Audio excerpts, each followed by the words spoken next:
여러분, 우리가 살다 보면 부족하다고 느낄 때가 참 많이 있습니다. 그런데 여러분, 이 부족함은 절대적 부족일 수도 있고 상대적 부족일 수도 있다는 겁니다. 상대적 부족이라는 것은 내가 이미 가졌지만 어느 날 보니까 나보다 더 많이 가진 사람을 보고 느끼는 부족입니다. 돈이 웬만큼 있는데 더 큰 부자를 만나고 보니까 내가 돈이 없는 것 같고, 내가 나름대로 공부를 꽤 한다고 생각했는데 나보다 더 똑똑한 사람을 만나고 나니까 내가 그렇게 똑똑하지 않다는 것을 느끼는 이런 상대적 부족함이 있다는 겁니다. 그러나 제 경험과 여러분의 경험을 볼 때 아마 여러분이 살면서 느끼는 절대적 부족함이 있더라는 겁니다. 내가 아무리 애를 써봐도 부족하고, 내가 아무리 노력을 해봐도 일이 이루어지지 않는 이 절대적 부족함에 놓여 있는 분들이 있다면 오늘 말씀이 여러분의 삶 가운데 큰 힘이 되기를 축복합니다. 제가 살다 보니까요, 부족한 사람들이 너무 많습니다. 외모가 부족한 사람도 있을 수 있고, 물질이 부족한 사람들이 있을 수 있고, 또 주변을 돌아보니까 친구들은, 다른 사람들은 참 많은데 내 주변에는 친구가 한 명도 없다는 인맥의 부족함도 있을 겁니다. 여러분, 우리가 그런 절대적 부족함을 가지고 살아가지만, 그러나 그것이 나타나는 모습은 수만 가지일지라도 그 이유는 딱 하나입니다. 내가 왜 이런 부족함을 느끼는가? 그것은 하나님이 내게 만족함이 되지 않으니까 그러더라는 겁니다.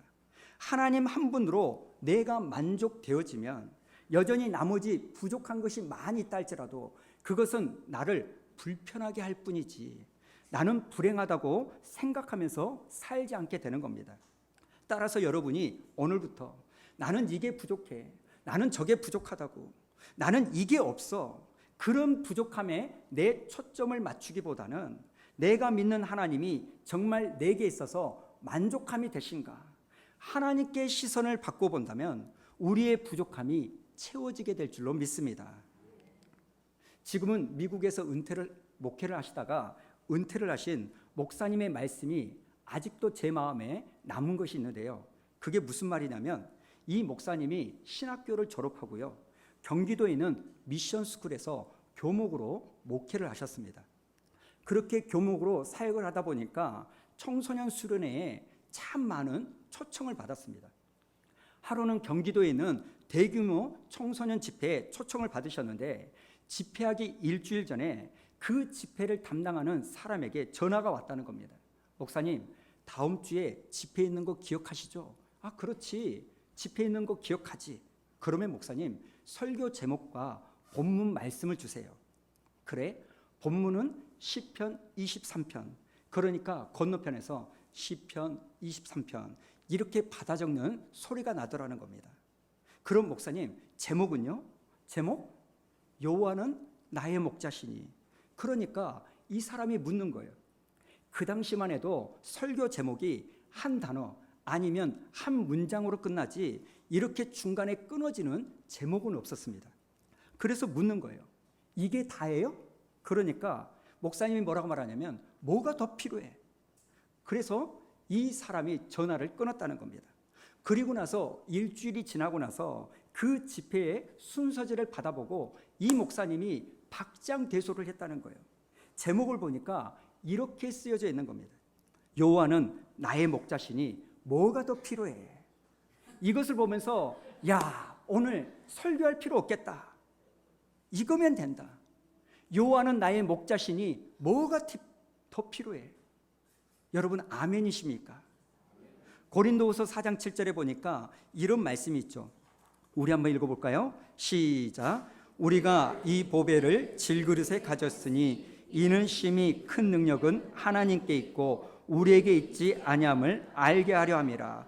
우리 안에 보배이신 예수 그리스도가 계시다고 성경이 말하는 겁니다. 여러분, 우리에게 있는 부족함이 채워지리라, 이렇게 기대하시면 안 됩니다. 그 부족함이 채워지면 우리에게는 또 다른 부족함이 또 다르게 찾아오는 겁니다. 어쩌면 우리는 평생을 부족함 속에 살 수밖에 없을 겁니다. 그러나 영원히 오지 않을 것 같은 그 만족의 순간이 오늘 당장 일어날 수 있는 것은 요한은 나의 목자시니 우리에게 뭐가 더 필요합니까? 우리의 만족 되신 하나님께 우리의 시선을 고정시킬 때 우리의 부족함이 만족함으로 채워질 줄로 믿습니다. 그렇기 때문에 오늘 본문에 나오는 12년 동안 혈류병을 앓았던 여인, 결핍과 부족함을 가지고 있었던 이 여인의 모습을 통해서 우리가 마음에 담아야 될 몇 가지 교훈을 찾아보려고 합니다. 첫 번째, 여러분, 이 여인은요, 자기가 가지고 있는 이 병, 결핍, 부족함을 예수님을 찾는 통로로 삼았다는 겁니다. 다른 말로 말하자면 우리에게 있는 이 부족함은 하나님을 내가 더 뚜렷하게 볼 수 있는 힘이 되게 만든다는 겁니다. 오늘 혈류병을 앓았던 이 여자가 예수님을 찾아가죠. 27절을 보십시오. 예수의 소문을 듣고 무리 가운데 끼어 뒤로 와서 그의 옷에 손을 대니, 지금 이 여자가요, 예수님의 소문을 듣고 예수님의 뒤로 다가갑니다. 그런데 여러분, 이 여인이 예수님을 찾아가게 된 동기가 뭡니까? 26절에 나옵니다. 자, 26절을 한번 볼까요? 시작. 많은 의사에게 많은 괴로움을 받았고 가진 것도 다 허비하였을 때 아무 효용이 없고 도리어 더 중하여졌던 차에 백약이 무효인 겁니다. 좋다는 약은 다 써보고 좋다는 병원은 다 찾아가 봐도 아무 소용이 없는 거예요. 그런데 어디선가 예수님의 소문을 듣게 된 거예요. 예수라는 사람이 병자를 고쳤다더라. 예수라는 사람이 죽은 자도 살렸다더라. 그러니까 지금 이 여인은요, 병으로 상징되는 자기의 아픔을 통해서 누구를 찾아가는 거예요? 예수님을 찾아가는 거예요. 오늘 여기에 계시는 저와 여러분은 교회를 나오고 예수님을 믿게 된 동기가 다 다릅니다. 가족의 평화를 위하여 교회를 오신 분도 있고, 가정의 문제나 물질의 문제, 마음의 여유를 위하여 교회의 발을 디디신 분도 있으실 겁니다. 여러분, 무슨 이유 때문인지 교회에 온 것은 상관없습니다. 그 이유 때문이라도 우리가 예수님을 만나고 예수님을 찾으면 된다는 거예요. 왜요? 예수님만이 길이요, 진리요, 생명이기 때문입니다. 그러니까 우리에게는 내게 있는 어떤 결핍, 부족함이 있을 때, 나에게 어려움이 있고 당황스러운 일이 찾아왔을 때, 여러분, 내가 누구를 만나느냐, 누구에게 도움을 청하느냐가 굉장히 중요하다는 겁니다. 2006년도인가 우리 가족이요, 섬으로 여름 휴가를 갔어요. 첫날 해수욕장에서 잘 놀고 다음날 아침에 아침밥을 쭉 먹는데 뜨거운 숭늉을 끓여가지고 물통에 딱 놓는데 이 물통이 플라스틱통이에요. 그러니까 뜨거운 숭늉이 그 물통에 담기니까 이게 밑으로 싹 쏟아져가지고 밑에 평평하던 것이 이렇게 구부러진 거예요. 그걸 모르고 상에다 딱 놨는데 이게 서지 못하고 넘어진 거예요. 그런데 하필이면 제 딸 수연이가 그 앞에 있다가 그 물을 쏟아져가지고 허벅지부터 무릎까지 화상을 입은 거예요. 뭐 휴가는 아니고 난리가 났죠. 휴가는 이것도 아니고 저것도 아니고. 차를 몰고 급히 전대병원 응급실을 갔습니다. 병원에 갔더니 의사가 하는 말이 어쩌면 이 화상, 흉은 없어지지 않을 것 같습니다. 이런 말을 하니까 아빠인 제 마음이 얼마나 무겁겠습니까? 저놈이 지금이야 어리니까 괜찮지. 나중에 커서 사춘기가 되거나 아가씨가 되면 치마를 입어야 될 텐데 이것이 자기의 컴플렉스가 되면 어떻게 될까? 이런 고민이 되는 거예요. 그래서 제가 한 일이 뭘까요? 화상의 유명한 곳이 도대체 어디일까? 막 찾아보는 겁니다. 그리고 찾아서 갔는데 다행히 이 화상이 다 치료가 된 겁니다. 여러분, 오늘 우리가 결핍을 가지고 문제를 가지고 부족함을 가지고 그렇게 살아갈 때 오늘 이 혈류병을 가진 이 여자가 예수님을 찾아갔더니 예수님께서 그 여인의 문제를 다 해결해 주셨던 것처럼 우리에게 문제가 있을 때 나의 구원 대신 나의 길이 대신 예수님께 찾아가는 여러분 되기를 주님의 이름으로 축원합니다. 안진뱅이도 소경도 말 못하는 사람도 그 문제를 가지고 예수님께 오면 다 고침을 받았습니다. 그래서 예수님은 부족함과 문제를 피할 수 없는 저와 여러분에게 이렇게 말씀하십니다. 마태복음 7장 7절과 8절 우리 한번 읽어볼까요? 시작. 구하라 그러면 너희에게 주실 것이요 찾으라 그러면 찾을 것이요 문을 두드리라 그러면 너희에게 열릴 것이니 구하는 이마다 얻을 것이요 찾는 이가 찾을 것이요 두드리는 이에게 열릴 것이니라. 여러분 무슨 말씀입니까? 우리의 문제를 예수님께 가지고 가는 그 통로로 삼고 그 예수님께 우리의 문제를 가지고 가면 예수님께서는 우리의 이 문제를 반드시 풀어주시겠다는 약속의 말씀인 겁니다. 그렇기 때문에 그 부족함이 그 문제가 때로는 나를 힘들게 하는 아픔일지라도 그것을 통하여 우리가 예수님께 나아갈 수만 있다면 그것은 변장하고 찾아오는 하나님의 축복인 줄로 믿습니다. 사막을 건너는 6가지 방법이라는 책이 하나 있습니다. 이 책이 말하는 것 중에 하나가 뭐냐면 사하라 사막을 건널 때 간혹 모래구덩이라는 곳에 찌푸차가 빠질 때가 있다는 거예요. 이 모래구덩이를 푸슈푸슈라고 하는데 이 찌푸차가 이 푸슈푸슈 모래구덩이에 빠졌을 때 어떻게 이것을 빼느냐. 어떤 사람들은 악셀을 더 세게 밟아야 된다 이렇게 말하는 사람도 있고 또 어떤 사람은 사람들이 내려서 뒤에서 차를 밀어야 된다 이렇게 말한다고 합니다.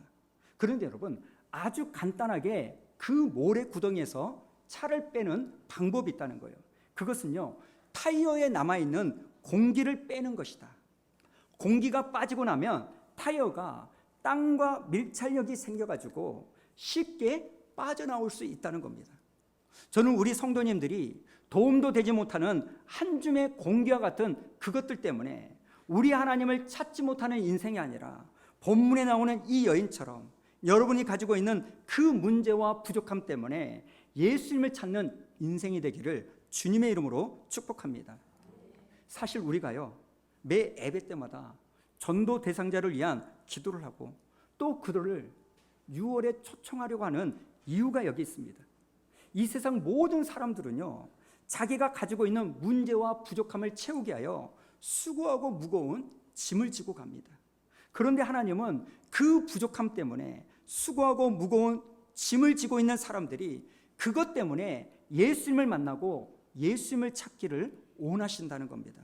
저는 저와 여러분들이 우리의 부족함을 채워주시는 예수님의 소문을 널리 주변 사람들에게 말해 주심으로 너도 예수님을 만나 너의 짐을 내려놨으면 좋겠다.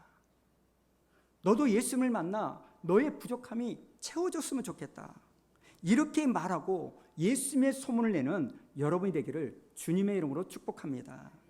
두 번째로 오늘 우리가 알아야 될 것은 뭐냐면 부족함 때문에 우리가 예수님을 찾아야 될 뿐만 아니라 그 예수님께 절박한 마음을 가지고 구하는 인생이 되어야 한다는 겁니다. 여러분 오늘 혈류병을 가진 이 여인이요 예수님께 고침을 받는데 그러나 한 가지 생각해야 될 것이 있습니다. 지금 이 여자는요 예수님의 옷자락을 만짐으로 병고침을 받았습니다. 그런데 제가 주목하는 게 뭐냐면 그 당시에 예수님이 병자를 잘 고친다 이 소문이 나서 얼마나 많은 사람들이 예수님께 모여들었겠습니까? 얼마나 많은 환자들이 예수님께 찾아왔겠습니까? 겹겹이 에워싸고 있으니까 예수님의 옷자락을 만진 사람이 그 여자 한 사람만은 아니었을 겁니다. 그런데 그 많은 사람들이 예수님의 옷자락을 스치기도 하고 만지기도 했는데 병고침 받은 사람은 이 여자 한 사람뿐이었다는 겁니다. 뭘 말하는 것일까요? 옷깃을 만진다고 해서 다 고침을 받는 게 아니라는 겁니다. 여러분 이게 뭘 말하냐면 옷자락을 만지는 게 능력이 아니라 무슨 의도로 예수님께 다가갔고 무슨 의도로 예수님의 옷을 만졌느냐 이 동기가 중요하다는 겁니다. 지금 이 여자처럼 의도된 접촉, 의도된 믿음을 가지고 내가 예수님의 옷자락이라도 만지면 내 문제는 해결될 수 있다는 이 믿음의 손으로 옷자락을 만지는 것에 능력이 나타난 줄로 믿습니다. 여러분 오늘도 우리가요 다 같이 모여서 찬양도 하고 기도도 하고 말씀도 듣지만 많은 사람들에게는요 아무런 일도 일어나지 않습니다. 그저 설교 심사위원처럼 야, 오늘 설교 제법 하네? 아니면 지난주에 좀 바빴나? 오늘은 좀 부실하네? 심사위원처럼 설교를 듣는 사람에게는 아무런 일도 일어나지 않습니다. 그런데 제가 주목하는 것은 간혹 저에게 목사님, 오늘 설교에 은혜 받았습니다. 큰 힘을 받았습니다. 간혹, 자주가 아니라 간혹 이런 문자를 주신 분이 있습니다. 여러분, 뭘 말하는 걸까요? 여러분들이 설교를 듣지만 그저 예수님의 옷자락을 호기심으로 만나고 지나가다가 우연히 스치는 이 사람들에게는 아무런 일도 일어나지 않지만 똑같은 설교를 믿음으로 듣는 사람에게는 내가 오늘 은혜 받고야 말리라, 내가 오늘 하나님께 설득당하고야 말리라, 내가 오늘 하나님께 응답을 받겠다, 이 마음을 가지고 예배를 드리는 사람들에게는 하나님이 역사해 주시더라는 겁니다. 저는 오늘 이 예배를 통해서 의도된, 작정된 이 혈류병 여인과 같이 예수님 만져보기를 갈망하는 여러분 되기를 주님의 이름으로 축복합니다. 제가 신학대학교에서 공부할 때 3학년, 4학년 때가 경제적으로 굉장히 힘들었습니다. 왜냐하면 아버지께서 잘 다니던 직장을 갑자기 그만두시고 자동차 한 대를 사가지고 주차장에서 렌트를 하시겠다는 거예요. 아직도 그 차를 기억합니다. 현대 스텔라 자동차. 그런데 문제가 뭐냐면 우리가 계산할 때는 한 달에 20일 정도 차가 렌트가 하면 이 정도 벌어가지고 괜찮겠다, 이렇게 생각하고 계획을 하지만 여러분, 계획대로 되는 것보다 안 되는 경우가 얼마나 많습니까? 그래서 경제적으로 굉장히 힘이 들었습니다. 그러다 보니까 대학 등록금을 내야 되는데 도무지 구할 길이 없는 거예요. 그때 실습 전도사로서 16만 원인가를 받고 다녔는데 이걸 차비로 대전을 왔다 갔다 하면 차비 자체도 안 되고 생활 자체가 안 되는 겁니다. 그래서 여름에 안 되는 몸을 가지고 노가다도 해보고 주유소 알바도 하니까 손에 100만 원이 채 안 되는 돈을 쥐게 되었습니다. 그래도 절반 이상이 너무나 부족한 거예요. 학기는 시작됐고 과 사무실 앞에는 면담, 배웅수 이렇게 붙여져 있으니까 친구들한테 창피하기도 하고 기도할 때마다 눈물로 하나님, 왜 우리 아버지는 사장님이 아닙니까? 왜 우리 아버지는 목사가 아니어서 목회자 장학금을 내가 못 받는 겁니까? 지금 생각해보면 너무나 어리석은 원망을 많이 했습니다. 그 즈음에 교회에서 외국 목사님을 모셔서 부흥회를 하는데 말씀을 듣다가 확신이 오는 거예요. 하나님이 응답하신다. 하나님이 이거 채워주신다. 그런데 그 다음에 제 마음에 감동이 오는 게 뭐냐면 하나님이 채워주시기는 채워주시는데 조건이 하나 있다는 거예요. 네가 가지고 있는 그 돈을 다 하나님께 드려라. 아니 하나님, 지금 돈이 없어서 돈을 달라고 하는데 있는 돈까지 드리라니요. 그건 아니잖아요. 라고 얘기를 하고 내가 못 들은 척 했으면 목사가 아니지요. 다행히 그 수준까지는 가지 않고요. 헌금 봉투에 그 돈을 넣고 기도 제목, 감사헌금, 감사 제목 딱 적고는 부들부들 떨리는 손으로 그 주일에 하나님께 드렸습니다. 하나님, 이게 저의 전 재산입니다 하고 드렸더니 그 다음 월요일에 학비인 200만 원이, 성도님 한 분이 전도사님 공부하시냐고 힘드시죠? 책도 사시고 식사도 하고 버스비에 보태 쓰세요. 그러면서 200만 원을 주는 그런 일은 저에게 일어나지 않았습니다. 지금까지 제가 들었던 모든 간증은 다 이런 식이더라고요. 그런데 저의 간증은 그렇게 되지 않았어요. 전 재산을 드렸는데도 아무런 일이 일어나지 않았습니다. 그런데요, 희한한 한 가지가 일어났어요. 환경에서 일어난 일이 아니라 제 마음속에서 일어난 게 뭐냐면 그때부터 진짜 백이 기도가 시작되는 거예요. 100만 원이 있을 때는 기도가 어땠냐면요, 하나님 도와주세요. 학비가 없잖아요. 하나님은 부자시잖아요. 금도 내 것이라, 은도 내 것이라. 하나님이 도와주시면 이 학비 정도 아무것도 아니잖아요. 하나님 도와주세요. 이렇게 기도하면서도 또 한 가지를, 하지만 만약에 안 도와주시면 이 100만 원 가지고 제가 어떻게 한번 해보겠습니다. 가만히 보니까 이 100만 원이요, 자꾸 제 기도를 방해하고 있는 거예요. 제 마음을 두 개로 자꾸 나누어 가지고는 입으로는 하나님 도와주세요 그러는데 마음으로는 안 도와주신다면, 그러면서 자꾸 플랜 B를 가지는, 2차 계획을 가지는 기도를 하고 있더라는 거예요. 그런데 이 모든 것을 다 하나님 앞에 드리고 나니까 저에게 2차 계획이 사라지면서 그때부터 어떤 기도가 나오냐면, 보셨죠 하나님? 이제는 진짜로 하나님이 도와주지 않으면 저 공부 못하고 광주 내려가야 됩니다. 어제까지 드려보지 못한 진짜 배기 기도, 하나님만 붙드는 기도. 그러니까요, 정말 기적처럼 한 달 후에 아까 말씀드린 것처럼 어떤 성도님이요, 학비보다 더 많은 금액을 헌금해 주셔서 제가 학교를 다니게 되었습니다. 여러분, 지금 제가 드리고 싶은 말씀이 뭐냐면, 여러분이 가진 거 다 드려야 된다. 100만 원을 드렸더니 1000만 원으로 하나님이 주시더라. 이것이 아니라 제가 하나님 앞에 모든 것을 내려놓고 전적으로 하나님께 매달리며 기도를 쏟아내었더니 1000만 원을 드린 그 헌금 때문에 하나님이 내게 돈을 주신 게 아니라 한 마음으로 드린 그 기도 때문에, 절박한 마음으로 드리는 이 기도 때문에 하나님이 응답해 주신 줄로 믿습니다.